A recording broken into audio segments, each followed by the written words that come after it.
Welcome to Sometimes You Have to Lose Yourself, a podcast where we explore the complexities of love, loss, and self-discovery. Join Charlie Perry and Marvin Speller when life's unexpected twists and turns come our way. It's easy to lose ourselves in the process, but what if losing ourselves is exactly what we need to find our true selves? Join us as we dive into the depths of human experience, sharing stories, insights, and conversations that will challenge, inspire, and maybe even help you find your way again. Sometimes you have to lose yourself. Let's get started.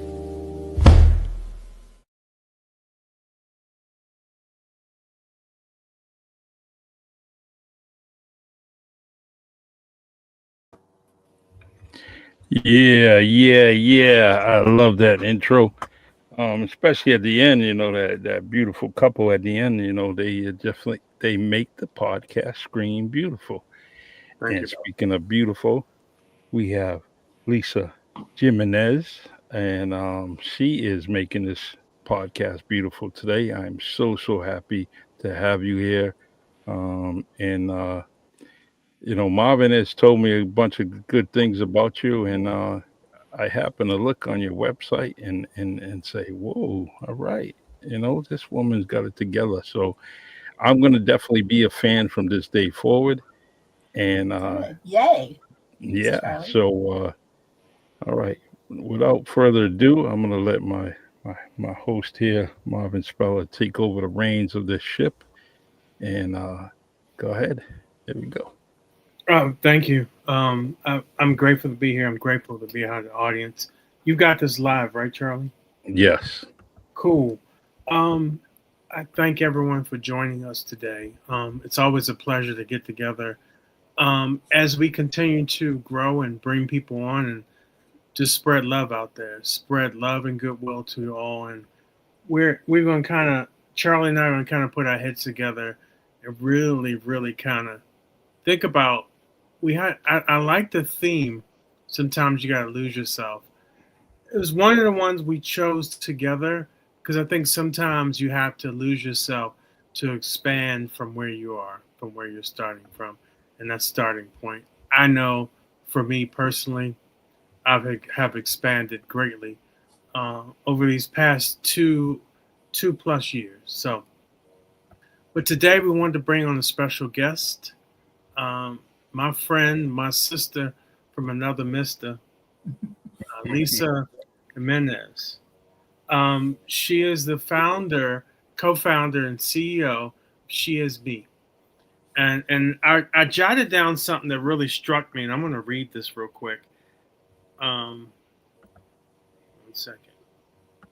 I like this a lot. I really like this, and then I'm going to talk more about you, Lisa, and then I want to hear your thoughts on what you're doing and why it's so important. Then Charlie and I are going to do some questions, and then I'll spend about 10 minutes kind of talking about what we always talk about.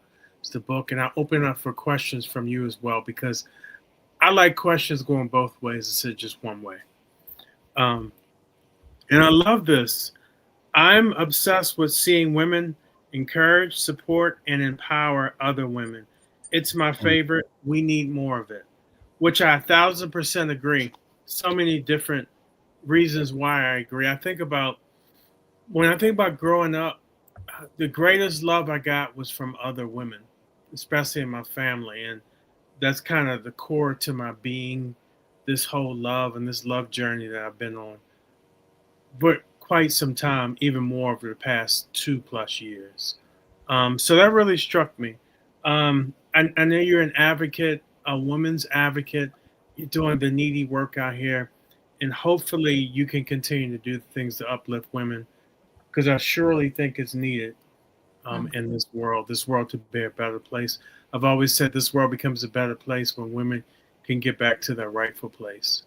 And what you do is so incredible. I think it makes a big difference. And Charlie, don't forget, I hope you told your wife about this, man. we got to get on here and really dive into this divine feminine because everybody runs away from this. Mm-hmm. Um, there's actually there's actually another term they use for feminine besides divine, sacred feminine. Sacred feminine goes really, really probably much deeper than that, and I think I really want to go into that because I think what I see how you and your wife have operated. And I'm gonna ask you this question again. And I hope you can just shoot it from the top of your head. How long you been married? 33 years. There you go. You kind of stumbled and bumbled last time a little bit, brother. I did, I had to count, that's a long, long time, and That's a long time, and so her I her I, mo- I I love the love you guys have. her mother's paid me good money to have her, and every week I get cash app money for being married to her, Hmm. and and then I found out, I think I love her, I truly I love think her, so all too. these years. Thank you. It I was think so too. it was the food, she drawed me in, this food was cooking good, and I mean smelling good, and There she you go. drew me into her There house, you and that go. was it, There you go. That's that divine feminine. I can't wait to really dive into that one day because it's so beautiful, and I love the fact that you put Kristen up there. I'm gonna talk a little bit about after we finish with Lisa. I want to kind of go into that. But another thing I wanted to say before we get started with you, Lisa, we are partners. We were on the covers for Shine On Hollywood, which is pretty cool. You got two people from Shine On Hollywood who are on the covers or are here talking to each other, which I think is pretty awesome. I put mine out today, and thank you, Charlie, for sharing as well. yeah. So yeah, Lisa, amazing woman. Why don't you start us off by what you do and really the why behind it? What I do is do everything I can, make the biggest impact in the world by lifting women's voices. And Hmm. that's in a myriad of ways, whether it's on virtual conferences, in-person stages, retreats, a magazine, a news network, whatever I can do to raise women's voices. Because when we tell our stories, we lift each other up, we empower each other, we inspire each other, and we don't keep those secrets any longer. Those secrets that kill us and that have been just causing disease around the world, right? Those secrets that we never talk about. Um, that Right. if women spoke up more often and were believed more often, I believe that the incidences of violence and murder and everything against women would slow down, if not stop. But we've been conditioned to keep those secrets. And we've also been, um, the world has sort of been built in order to hold women down and keep them quiet. And so I believe that the more we speak up and the more we tell the truth and the more we share our stories, uh, the more we can sort of put an end to this and, be treated as divine and sacred that like we are. And when you said sacred feminine, I think that sacred feminine is who we were before we were taught to be something else, before we were trained to be something else. If you see us when we're children, we're so raw and honest and exactly who we are. And as we grow and are taught certain things and shown different ways, and sometimes those are traditions that are handed down through the family, or through our religion or through school or whatever, but they're all ways that we are sort of molded and formed. Um, and oftentimes it's be a good girl, be quiet, don't make a fuss, don't be too loud, be pretty, be this, be, all of those messages that we get. And we lose who we are. So that kind of goes into the theme of what we're talking about today. But we lose who we are, and then we sort of have to find ourselves, right? Again, at some point. And usually it takes some sort of loss or trauma or something within our lives to sort of trigger that. But Thank you. that's what I do. I try and raise women's voices as all over the world in any way that I can. Right. No, and thank you for doing. I think it's much needed, especially when women receive it in the right way. Mm-hmm. Yes. You know what I'm saying? So Lisa, going back, I know how close you and Kristen were, and I would say are. I'm not going to say were. Yes, You know, her essence is eternal and internal. So, how did we meet again? How did you meet her again?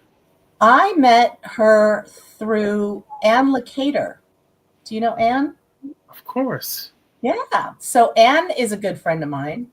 Okay. For years and years and years. And when I had lunch with Ann one day, and she said, "Oh, I have some women that I need you to meet.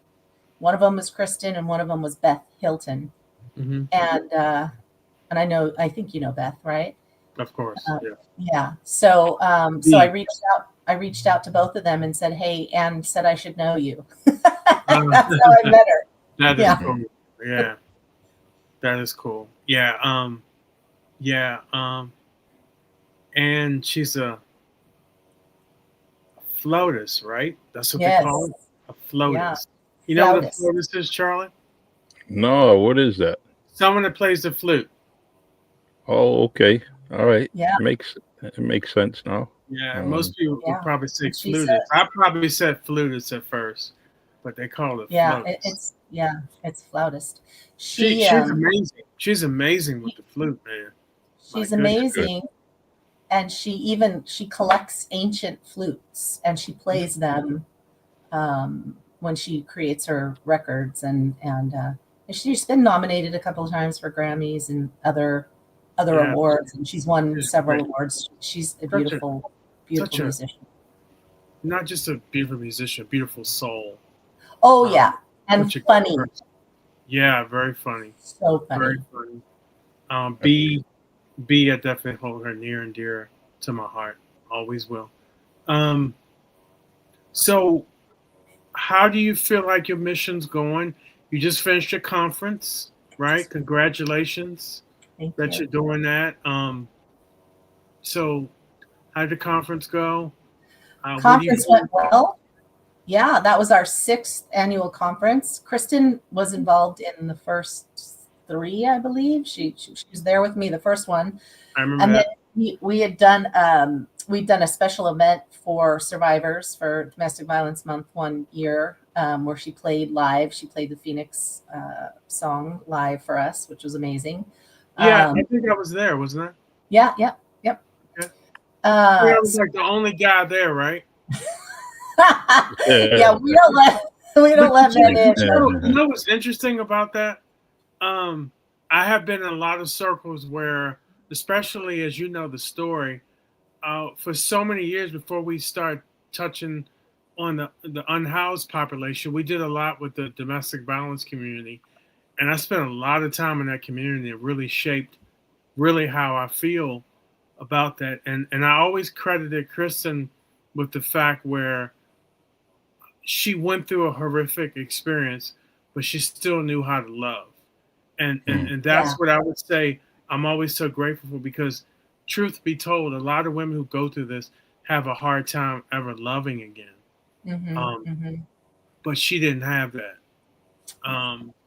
And so I always credited her for that. And I know the type of woman she is. And so I was always so grateful for that. So,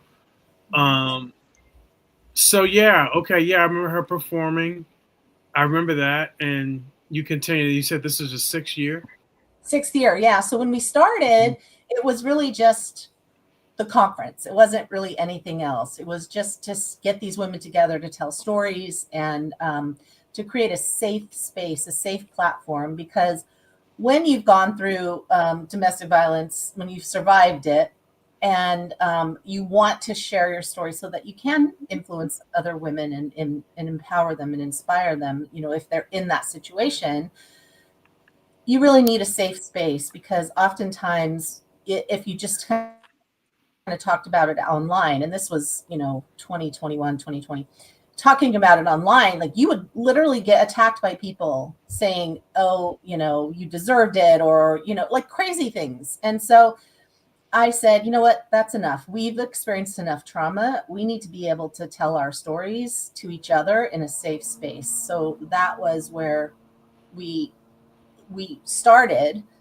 where no men, like just women, no shame, no judgment. Let's just tell our stories. Let's tell what's happened to us. Let's create this sisterhood in this community where we can actually hold each other and care about each other and listen without shaming each other, because that you've gotten enough of that. So Kristen was one of the first people I called when I wanted to do this, and she said yes, of course, right away, and showed up for me.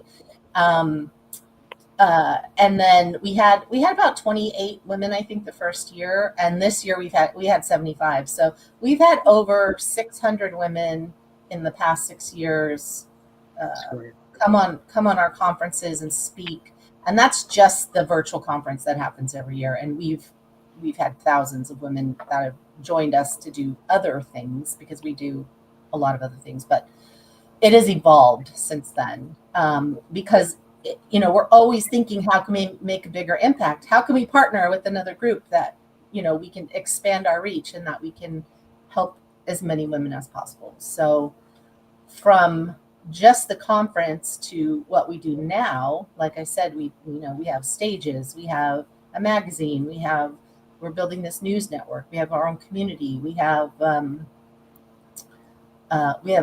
entrepreneurship programs where we partner with a company or an initiative called I Know Why She Stayed initiative, and they help women with financial abuse. And so they help women transition out of that abuse, and then they transfer into our programs, and we help them become entrepreneurs. So that women can then not be dependent, because a lot of women, I'd say 80% of women who don't leave domestic violence situations, it's because they don't have control of their money or don't have access to money. So anyway, we built that program, and we're doing a lot of other things, working with legislators to change laws, like anytime a no contact order is broken or anything like that, like trying to get mandatory jail time and things that are really protecting women. But mostly we're storytelling and leadership, because I think the world needs more women leaders. So really, Lisa, can I ask you something? sure. With the group, do you have because in a lot of situations that I came across with domestic violence, there was also it would happen with the spouse, Mm-hmm. and then it also happens with the children. So if you have a female woman, a wife, and then you have a daughter, do any work with them at the same time, or do you allow the daughter to come on? And what I'm getting at is both probably going through the same thing, a little similar, because let's just say it's a male partner, a male husband abusing the wife. In most cases, some cases are also. Hey, Charlie, you're Yeah, you're, I'm you're having a hard fading time in and out. hearing. You're fading in and out, my friend. Oh, I'm sorry. Maybe if you can repeat the last 30 seconds. Yeah, most in domestic violence situations, say the partner is a male abusing the woman, wife, the spouse. Mm-hmm. Also, there's the daughter that's in the family is also getting abused by the male figure. Mm-hmm. Um, do you have some collaboration with mom and daughter, where they can work with your group, or kind of join in because they probably both need the same services pretty much. Right. So She's Me is not necessarily services other than those leadership and entrepreneurship programs. But with some of our partners, we've created curriculum that we go into schools and teach kids at different ages, girls at Awesome. different ages, elementary, middle school, high school, even young women before they get married, how to recognize certain red flags, how to do have self-defense training, how to you know uh, know your exit plan, or how to get out of it, or how to ask for help, because that's something that we're told not to do because it's shameful, right? If we admit that something has happened to us, it's shameful, so we don't ever ask for help. We just keep everything quiet. So taking the shame out of that is a really big part of it, so that it shouldn't be shame on us for things that have Hmm. happened to us by people who can't control themselves. It should be shame on them. But Yeah. it always turns around to be, the woman's fault, or the woman taking the brunt of it. So we're teaching women and young girls even, how to um, how to have self-love, so that they're not having to find this validation or love outside of themselves, and so that they choose better partners, in that they are choosing people who more closely match who they are, right? Because that's how you find a partner, right? You go and you find someone who sort of mirrors you. And so if you're not in the best place, you're not finding that best partner. And we're also taught as young girls that we are supposed to grow up and get married. That's it. Mm. We're supposed to be wives. And guess what? We're humans, right? We're human beings. We're not just servants. We're not just Hmm. people there to serve you, to clean your house and to cook for you, even though we want to do those things. We want to be good partners, but that's not all we are. And oftentimes, I know I was like, that was it. You've got to grow up. You've got to stay thin. You've got to be pretty. You've got to be a good wife. And you start getting those trainings when you're a young girl. Come in the kitchen, learn how to cook, learn how to wash the dishes. What do you get as toys? You get baby dolls. When you're 2 years old as a girl, Yeah. you get a baby to take care of. They're training you from when you're a little child, to take care of a Hmm. baby, and that's training for you to grow up and get married and have babies. So we're saying, you know what? When I was little, I was told I couldn't be president of the United States because that's what I wanted to be. And I Mm. couldn't be an astronaut because that's what I wanted to be after I was told I couldn't be president because I was a girl. So we're going in and say, guess what? You can be whatever you want to be. And no, you don't have to get married. But if you do and you want to, then let's get you to the point where you pick a good partner and you find, someone who's looking for you too, and that you have a reciprocal relationship where you honor and you trust and you respect each other, Exactly. right? And that's pretty good. I've throughout most of my career that I had in law enforcement, I was dealing with a lot of this. But prior to that, I was Mm, dealing with it in my own family. So yeah. had me, I understood and had a lot of empathy for a lot of situations. Um, but what you talked about, male young males growing up, they kind of, all the typical stereotypes, Yeah. all right, the woman will clean the house and do this and have babies, like you're saying, being servant, Find you yourself a know, good wife. Find yourself a yeah, good wife, right? yeah, and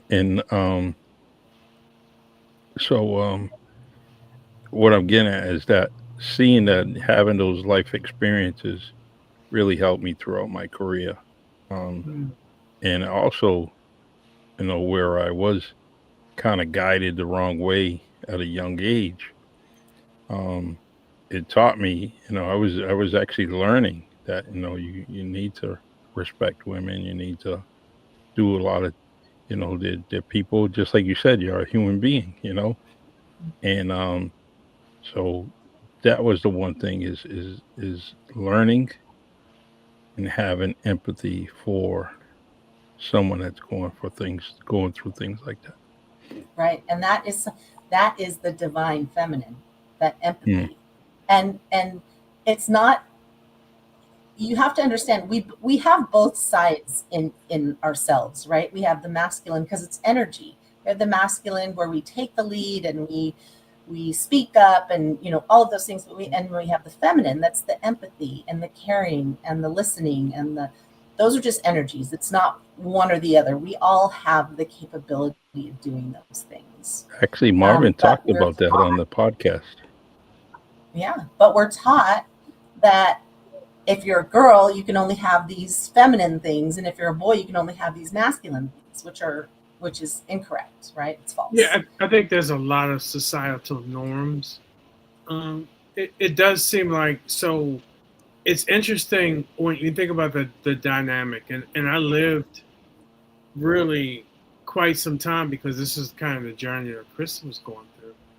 And I always hope your organization never felt, especially you never felt like this, but there's a lot of, and I've seen them because the society have put women in a certain place.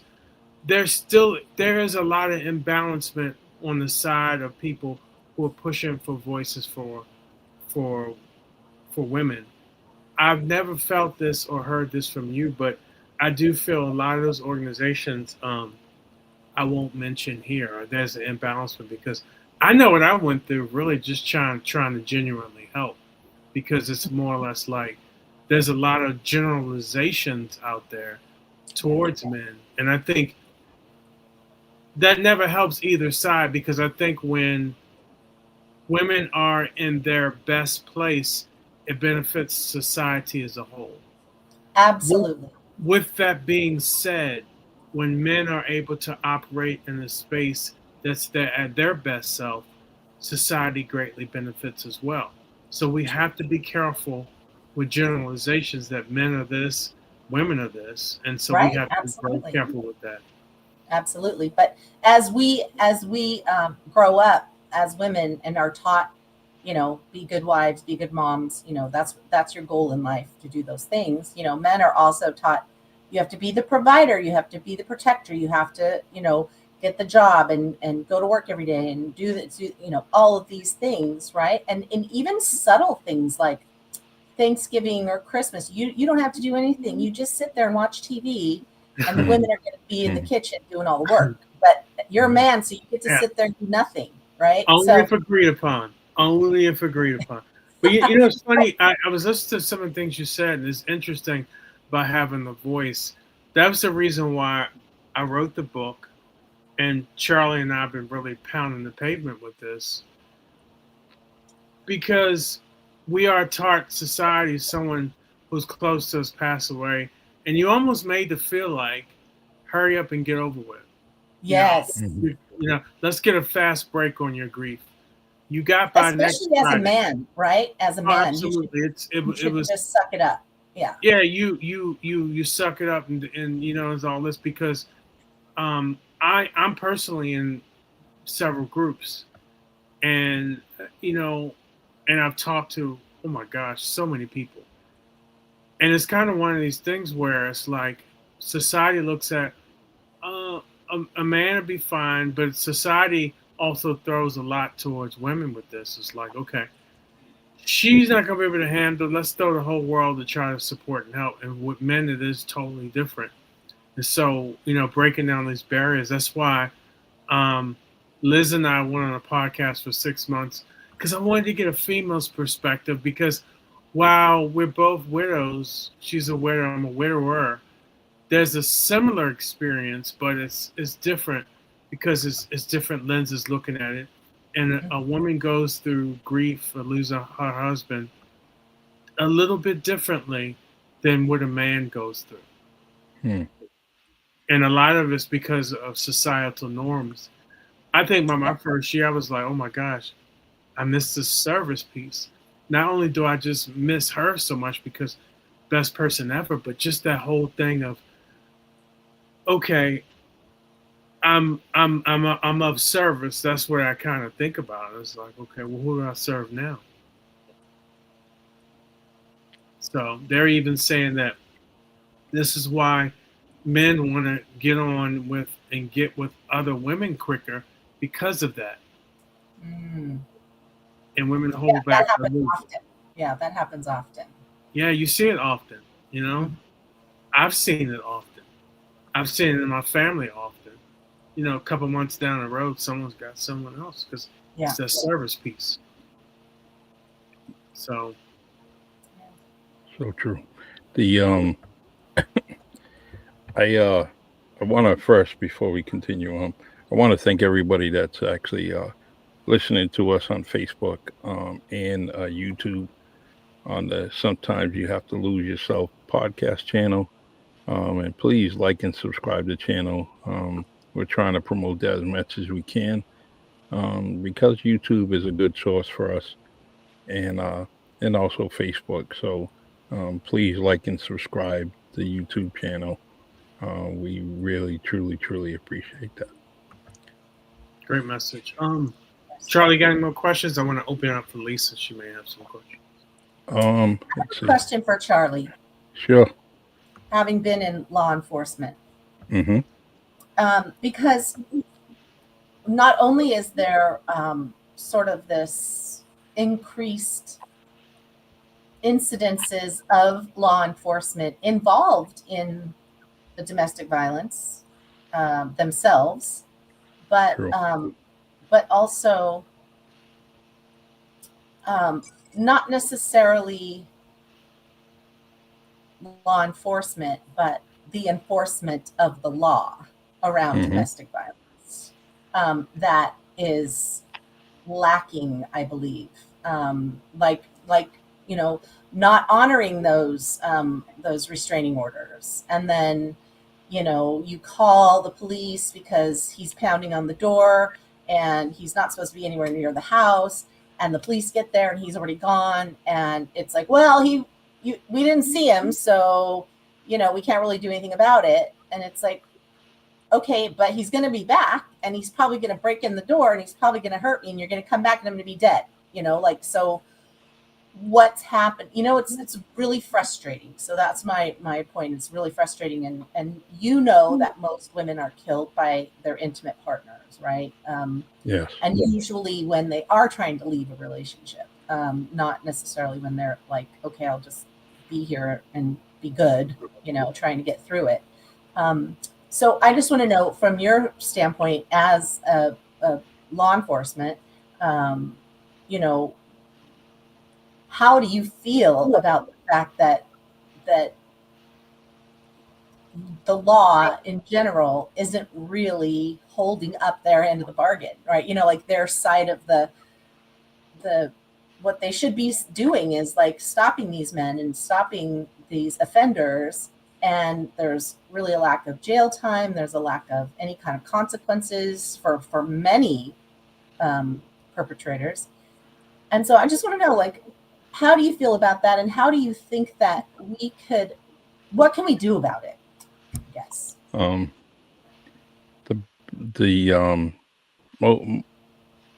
most victims, well, a lot of victims, what they do is they backtrack after filing a complaint, and then they don't want to go forward. I think that when you have an officer that's front and center in a situation, and personally hears and records a story or a statement from a victim, I think that should be good enough for the courts.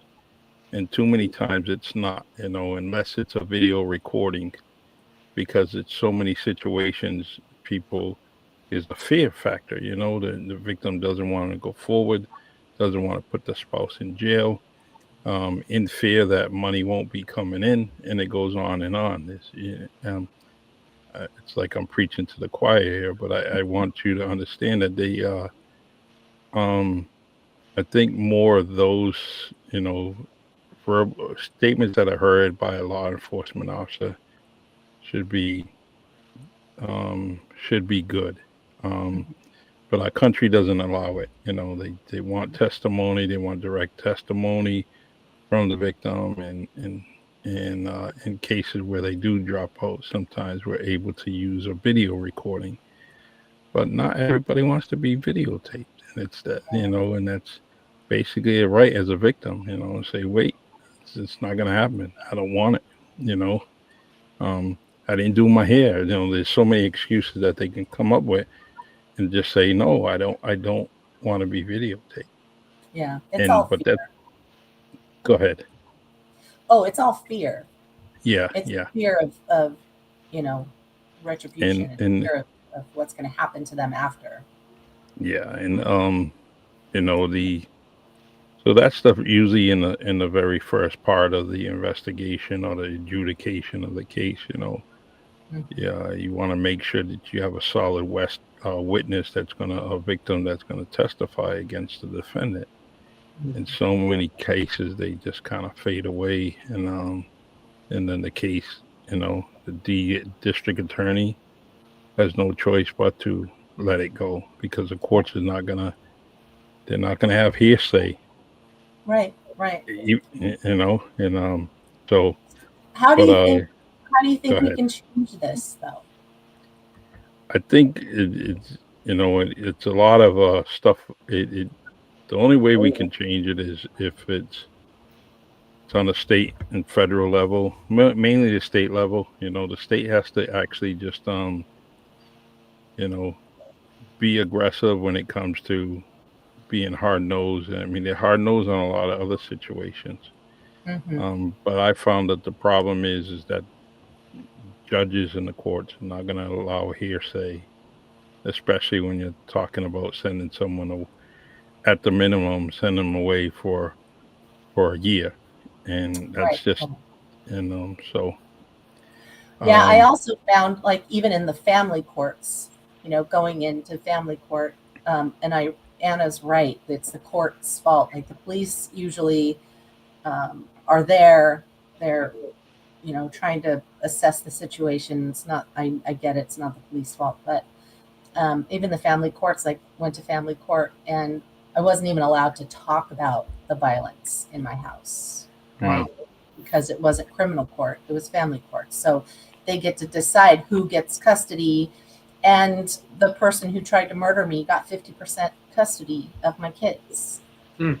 mm, So yeah, the courts, there is a big problem. So I don't know how we solve it. I don't know, other than we have to start with our boys, right? We have to start with our boys, I think. And I was getting ready to say that yeah, as long as the voices are not silent, you continue to talk about it.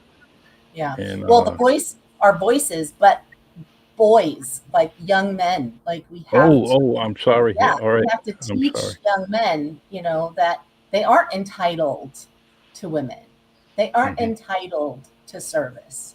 They aren't entitled to anything, Can as you? much as they've I don't. I seen. don't want to cut you off, but when you say entitled, I want to Mhm. make sure I understand what you mean by that. And are you talking about traditional roles, or are you talking Yes, about what? traditional roles that I can have you, I can get you, I can, if I say, hey, I like you, you need to come with me and do whatever I want to do. Hmm. And women say Got it. no. And So then no, no is violence. so kind of like what I heard a lot. No being a complete sentence. Right. But And it's like, I'm angry. Now I'm angry because you're not listening to me, and you should be listening to me because I'm the man. And it's like, got it. what is that? And it's like insane. But it is traditional. It is that thing that men are taught, right? Men are taught that. And it's a different word to hear entitlement Well, I was for never. I men. don't know if all men are taught that. I think No, this. I don't think all men, Yeah, I but the think men who traditionally turn to violence are taught this. what I see sometimes is that they have no on and off switch for their anger. I And see that that, is and a it's like, lack of consequences growing up. It's a lack of that, and it's a lack of it, or and it's teaching of entitlement, that sure you can do with that, sure you can have that, never being told no, being Right. allowed to get Yep. away with things that they shouldn't that aren't normally acceptable in society or in community. And if we did live more in community instead of in isolation, this family unit, if there were bigger communities where you were held responsible and had consequences in the community, then I think that would very much lessen the instances of violence, right? I would definitely agree, because I think to your point, I think with that, there's not really taught. Hey, there's an on and off switch too. Hey, you're not getting what you need in society or something. You go back to the golden rule. How do you want to be treated? And this whole thing, even something simple. I don't want to be flippant about this, but I mean, you drive around LA, and so who's running people off the road? It's the guys who are like, they weren't taught that on and off switch. Sometimes you gotta you gotta back it down some. And but that's entitlement. It's my road. This is my that's car. It's my road. That's my parking space. that's what I'm My saying. That's what I'm yeah. saying. There's not enough people being taught that on and off switch. Say, Mhm. hey, listen, it all boils down to how we treat each other. And I think that could be the message. Yes. Especially for a younger male. It's like, okay, how do you resolve conflict? I worked 8 years in preschool. I know how we taught children to resolve conflicts. Somewhere along the line, somebody forgot that. You know what I'm saying? Adults have a hard time with that. How do you resolve conflict before someone gets hurt, physically, mentally, or something?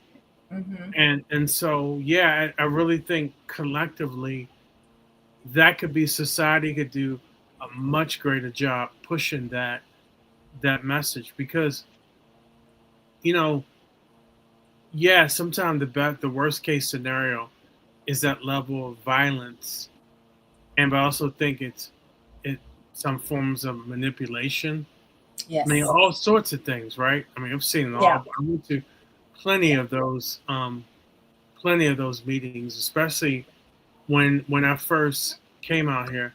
Kristen was going through her therapy, so I was able to, at the big events I would be there, but her sessions, she would go through that. I know how beneficial that is, and it was about her putting her voice out there. Mhm. Even though I know it kind of pissed people off a lot, because they were like, "Well, damn, I'm tired of hearing this message." Just like I know people are probably tired of me talking about grief, but you know what? Got to keep talking about it, because it gives more people the ability, a willingness to talk about things, and we learn from each other to be able to talk about things. There's things you can pick up from someone else, and I also think we learn a higher level of empathy for each other when we Mhm. share experiences. I Just like agree. you're sharing with women what they go through, they need to be heard. They were treated poorly by someone. Yeah, absolutely, they need to be heard, so people can learn from it, not use it as a crutch, but people can, okay, yeah, I went through the, okay, these are the signs and all this stuff. So I fully agree with that. And so this is why I continue to talk about it, because I want to go where the people are. And like I said, for me, my mantra is millions served, because it's an opportunity to, I learn something all the time. I joined a tribe, and I'll see them this weekend in San Diego, a widow and widowers group, just great people. And we all get together and just build. I think Well, it's, it's community. Yeah. yes, It's yes, community. Yeah. So we so need each other, and we that's do. what I think we've forgotten.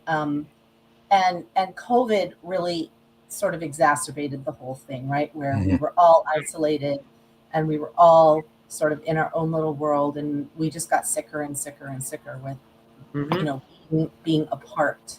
Um, But I think now is the time where we really need to move closer together, because the only way we're going to get past some of these things, even with sort of what's happening in our country, is by coming together. And we need that. We need that physical touch. And we need that, seeing each other face to face, and those hugs, and that just holding space for each other and listening to each other. And, it's different because when you're on this, like now we're paying attention to each other, but a lot of times on Zoom calls or meetings and stuff, you're doing other stuff, you're listening, but you're doing other stuff. But when you're right in front of somebody, you need to be paying attention. Exactly. And so, I like that part. we need touch. I like that part. Touch and hug. Hugs are amazing. And yeah, I mean, we just need to feel each other's energy, and we need to be, we aren't meant to be held apart, so separate. And I think that's something that's happened. And I think even like in my neighborhood, it's a lovely neighborhood and the people are lovely, but, rarely is anybody outside sort of talking to each other, except for like on the 4th of July or something, Halloween, but you never see people like, oh, let's go over to so-and-so's house for dinner. Like we used to do Which that all the neighborhood time. do you live in, Lisa? I live in Washington, in just outside of Seattle. Okay. And like I said, it's a lovely, lovely place, and the neighbors are all wonderful, and we see each other out and about, and everyone sort of chats, but you don't really see community. You know what I mean? And we just had a No Kings protest in our town, and I cannot tell you how many people were out on the streets, and they were all so happy just to be together. Just like everyone was talking to each other, meeting each other, and exchanging phone numbers, and just really happy to be together. And it just sort of solidified that idea that I had in my mind that we really need community, and that's really where we need to go to heal. People got to come. Many things that are wrong right now. So yeah, I think I think we have the community is very important, and that's what I like. Somebody had reached out and said that they were going to reach out to some others that would find our podcast very, very important. And I noticed that Anna's here for the first time in the comment section, and I just want Anna to understand that first, you're welcome. And that this podcast is where we explore the complexities of love and loss and self-discovery when it comes to grief. And it's hosted by Marvin and myself every Wednesday at 6 p.m. Eastern time or 3 o'clock Pacific time. And I just want to deliver this message so the viewers that are here for the first time, is that, life has some unexpected twists and turns. And I just want, people to understand that you're not alone. And we have this podcast here for if you want to kind of tell your story. Lisa's telling a story about her conference, her committee, and different things that she's dealing with. And that's what we want to do, is welcome people to come to the podcast and share their stories with Marvin and I, so we can have a community, sort of like Lisa's had formed with her group, and she is me, and that's what we're trying to do with this podcast. So and I reached out to Lisa, and she didn't hesitate. She was like, sure, no problem. And I just want to deliver that message because we were talking about some other things, and no, that's a good point, and that's when you and I have been talking lately. We're building this thing of togetherness with people, which I think is very important. Yeah, and thank you for saying that, Charlie. And so keep spreading this to people, because this could be another version of Millions Served. It's really kind of, because we're just trying to reach out to people in love, and people have a voice and come out and listen. I don't have to agree with it, but you know what it's about? It's about your voice. Your voice is what matters, not what Marvin thinks. What you think matters the most. I was telling someone that the other day. they put a post up about domestic violence and they took it down. She actually got a certificate. And I was happy for her. She said Kristen would have been so proud of her. I said, of course. I said, you know, you have support. I said, and I said, the only thing that matters is what you feel, not what other people say. They're gonna be like, with someone, because their feelings is fleeting, and it's gonna come and go. What you feel matters. And I know, Lisa, you're sharing that. It's like, hey, get your voice out there, be heard. Don't worry about what people think, because it could change in an instance, and they don't determine how you feel. They may contribute to how you feel, but all the other stuff, no. So yeah, but they're not living your life, and most people are not. And just to go back to grief for a second, I mean, there's so much grief in leaving your marriage because of violence, right? There's so much grief in you're mourning this forever that you thought you were having. You're mourning the person that you thought you trusted, and you sleep in a bed with this person every single night.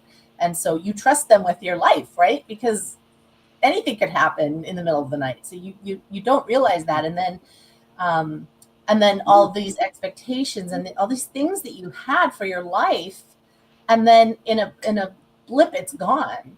And what we don't even begin to deal with in that, we're dealing with the aftermath of the trauma. We're dealing with recovery of our bodies. We're dealing with the recovery of our minds, but we're never dealing with the grief of what we've lost, of what has ended. Hold that second thought for a second. I got to plug in, my computer's going to die. Okay. But yeah, and I want to talk a little bit about grief before we go. Yeah.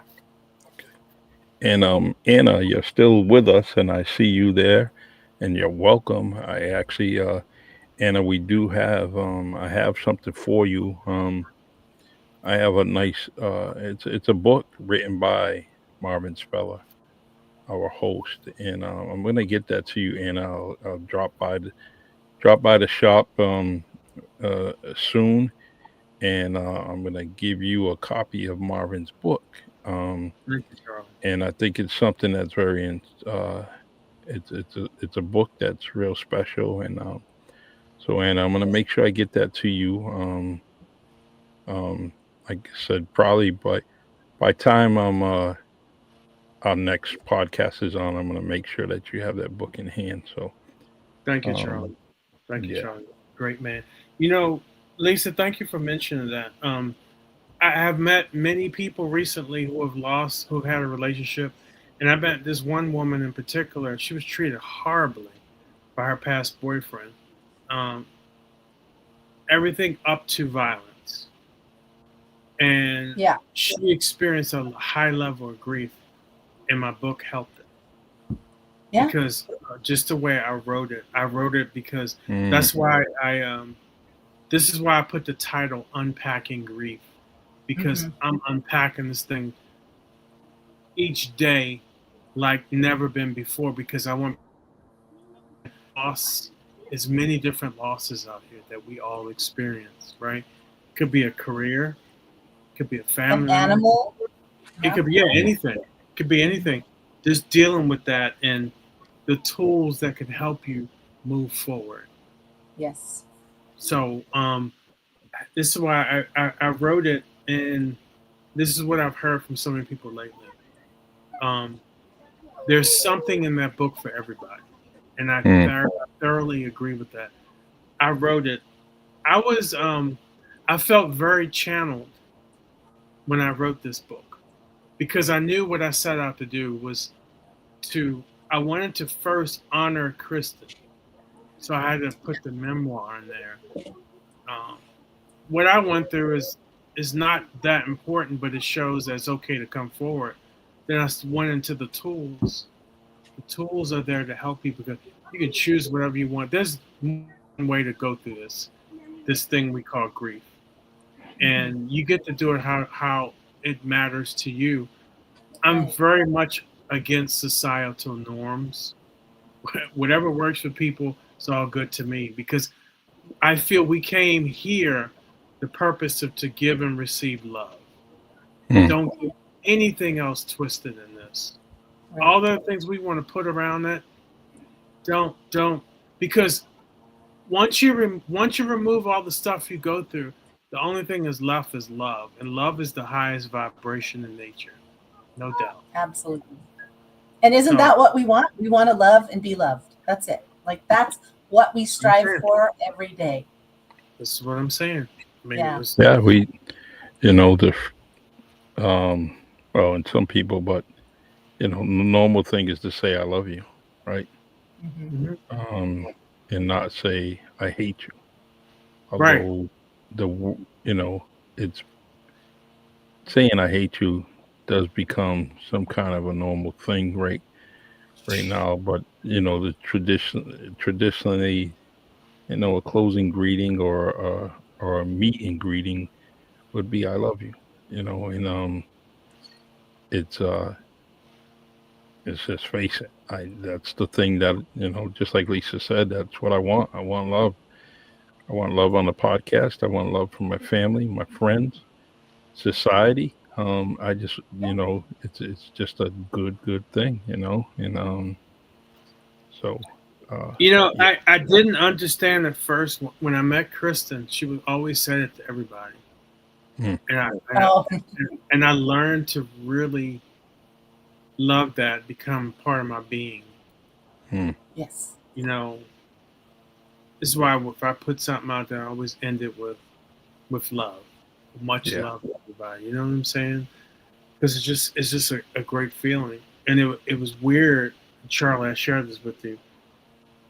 My 6 months in, I just felt so much love coming out of me because it Mm, was like you just feel you just feel you just feel that such a high level, and every time I have a chance to talk to somebody, especially around the topic of grief, it's nothing but love there Hmm. because mm, you can weave and feel through the angst or pain because you know how much that feeling, that stabbing feeling was initially, you know, you know, losing her physically. Yeah. mm, And, you never get over it, but some components of the stabbing pain in the deep, dark places, you may not stay there, or you may, but you just, it really is an awakening period when you go through heavy trauma. And this is the story that I tell to the world. Um, Going through heavy trauma opened me up to other my being, and those beings I get to share with other people. Hmm. And that's the thing with grief. I mean, when you experience a loss of any kind, your love doesn't stop. That doesn't mean it Right. stopped. It doesn't. It just has no, it has nowhere, no one to receive it, or has nowhere to go. Right. So you have all this love that is just sort of piling up, and it's yeah, and it comes in waves. It doesn't just. It's not like you're sitting in that deep dark place all the time. Some days you feel better, some days and then boom, it's like getting knocked down at the beach by this big wave. You get You knocked down. you you read the book, right, Lisa? I did, yes. So I put in the book, I call it the grief creep. Hmm. I've learned to embrace the grief creep when it comes. Like last week, I was very so. I've never told this before, and Charlie's the first time I tell you. Every time something comes up, like when the Shine On Hollywood thing came a couple weeks ago, I was very. I get triggered when I'm happy and grateful for all the support, but I get heavily triggered because I'm like, okay, usually I would have Kristen here celebrating me. Okay, well you did this, and just somebody there as your biggest supporter, right? Um, and and so I go through this period after the fact, after all the dust settles or something comes up, and I'm like, wow, she's not here physically to celebrate this with me. And so that's when the grief creep shows up. It's like, hey, and the grief creep is relentless and just brutal. And you're like, holy crap. And I'm like, okay. So, you work through that. And this is the thing, Charlie, I probably say this to you 1,000 times about reframing my mind, or telling a different story, telling the story that works better, that just feels a little bit better, because I can't stay in that place for too long. I got too much stuff I got to get done. True. And on that note, what you said, Anna says, unfortunately, 5 years after losing my son, I can't talk about him without crying, like right now. And, Percy, I was explaining Anna was going through something, and, she's here today. And I'm glad that you're here, Anna, and I'm want glad you you're to here. understand. And, my heart goes out. Totally, yeah, totally want you to understand that you're here. There's reasons why we're Facebook friends, so that I could be a message away. Marvin could be a message away. We can anything. I know you have an abundance of friends and family, but Anna just let us know that I want to let you know that this podcast is for you and many, many others. Marvin always says, we want to reach a million people, and you're one of them. You're Don't one. you say 1,000, brother. No, I don't know why I was going to say You almost 1,000. said Now it. we forget who we're talking about. You don't mess around. I'm gonna say One billions next time. 1 million. 1 million. And Anna, Anna, you are this definitely is for you, Anna. Yeah, Anna. Let's give Anna some love. Gotta yes, give Anna some love. yes. The So, but I just I didn't want to miss that opportunity to explain that to her. That Thank you're you, not Charlie. alone. You're definitely not alone. Thank you, Charlie. Charlie, you recovered well because your wife put that note up there. He only knew because it's our daughter's birthday and she was 2. Mm-hmm. Yeah, that believe it. That she says that, but that's the truth. That's been my gauge throughout life, throughout this relationship. Is the I had her as my gauge.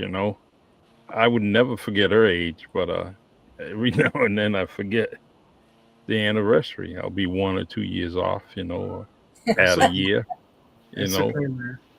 But I don't forget the date, and that's all that matters. Which is That's coming all up. that matters, brother. That's It's all that only a matters. couple of weeks away, and it's our anniversary. So can't wait and enjoy that. And so, but Charlie, I'm going to replace yours. I got another shipment, and I'll send them out the end of the week. all right, no worries. You Giving people. never. I'm It's in the process now. we're a team, Giving. man. I don't.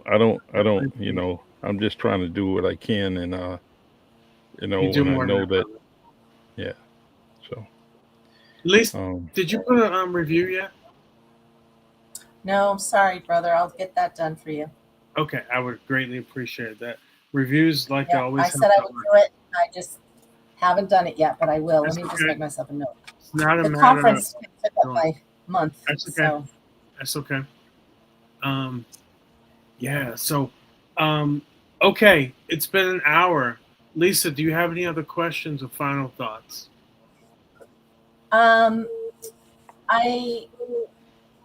I think that yes, we definitely need to use our voices as much as possible. So thank you both for having me as a guest and Thank you. for using your voice for this really important work that you're doing. But Marvin, as long as I've known you, and Kristen, it's like you've always done important work. You've always Thank you. been of service, and I've always been there for me. I know, so I love you and thank you so much for that. And being my brother, I can't thank you enough. But let's remember that to love and be loved is so important. And that person that you might see zooming by you or taking your parking spot or something, maybe they don't have any love in their life, and that's why they're so angry. And you don't know, you don't know anybody else's story. So all we can do is take a deep breath and sort of send them some love and send them on their way. And don't forget to tell the people that you do love every day that you love them, because you never know when that day is going to be their last or your last. Yeah. And that's something that I practice all the time. Every time I get off the phone, those are my last words. I love you before I hang up. Thank you. And again, I love what you're doing. Thank you for the kind words. I'm going to move a little closer to the screen. I will always say this to everybody. Our gift of life is of service to others. And that's the gift for being here. We got to serve others, and that's every day. It could be something simple. Just serve others. Yeah. And it could be anything. A smile. I like what you said. Lisa. Love. And my goodness. And I go back to what I said in the beginning. Society will be at a better place when women are at the place where they need to be. And I feel that's that state of bliss and love. Because all men, we came from women. I know growing up what I went through. I had so much love from women. So I'm able to love women so deeply. And I was very grateful to have had this gift of a person like Kristen. That type of love. And so I stay grateful. I always will back and support women. Any things they do. Yep. I don't have a problem holding them accountable either, which I think is important. But I also think they need a high level of love. And I think some of the ills and problems they're going through life, I think it's going to help men to help solve that. And solve that with love and support and caring. And Charlie remembering 33. Yeah. Well, there's a poem I wrote years ago, and the title of it was "Man, That Woman." Just man, that woman, and that's from being around a lot of women, strong women in my life that that inspired that poem. And but on that note, I'm just trying to be correct on anniversary dates and years, and I won't get it wrong most of the time, but I do mess up. And you always recover well, brother. Yeah. Lisa, you are definitely, we have to stay in touch. Of course. As now that we're on Facebook together, I know I can reach you that way. I'm actually, you'll see me liking and tagging and sharing a lot of your stuff that you're doing, and especially on the podcast page, because it's very important that you're a guest. So now there's reasons why you're a guest on this show is because you're very essential and important to us. So as you're delivering your messages from now until forever, I will share it and put it to this podcast page, and make sure that it gets delivered to the audience, another audience, because Marvin says a million served. We have to do that in all cases with many issues, many situations, including She Is Me Global. You got to share that and reach a million people. Yeah. Thank you both. All right. Well, I just want to say good night, and I love you guys. Here I am. Love you, Lisa. Yes. Love you. And, love you both. Thank you. Okay. Thank you. Thank you. And let's see, Florence Knight, thank you for joining us. That's my good cousin, my big cousin. She is wonderful. I would like to put her on this podcast because she is spiritually motivating. She's just unbelievable. And but anyways, sometimes you have to lose yourself. And I almost forgot about Michael. Michael, thank you for joining us all the time. Yeah, Michael. I end up sending him private message and saying thank you for joining us. He's Okay. here with us every week, and appreciate it. All right, everyone. I got a treat. I got a treat for next week. Oh yeah. Oh yeah, What's- man! I told you we're gonna blast this thing to another stratosphere, brother. Cannot wait. Cannot wait. And you know, you're always improving things when it comes to us, so I appreciate it. That's Um, important, brother. No yeah, half stepping. that's right. Florence says you are unbelievable. Thank you for all that you do, Charlie. Because yes, look, I got raised by a good bunch of people, and just try to follow the great footsteps of my family and friends and mentors and mentees. Well, I try to mentee some people and pass on our family values and just be a good person. On that note, I love you. I'm going to close with our great outro song that we have, and I appreciate both of you. Thank you. All right, love Thanks, you Chuck. both. Okay, All right, all right. take care.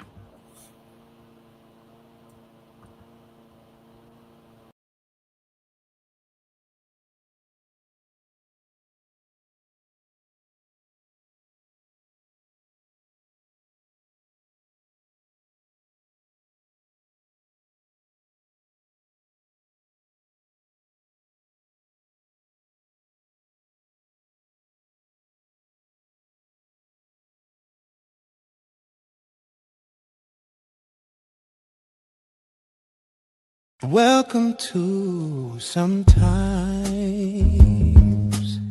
You Have to Lose Yourself, a podcast where we explore the complexities of love, loss, and self-discovery. Join Charlie Perry and Marvin Speller when life's unexpected twists and turns come our way. It's easy to lose ourselves in the process, but what if losing ourselves is exactly what we need to find our true selves? Join us as we dive into the depths of human experience, sharing stories, insights, and conversations that will challenge, inspire, and maybe even help you find your way again. Sometimes you have to lose yourself. Let's get started.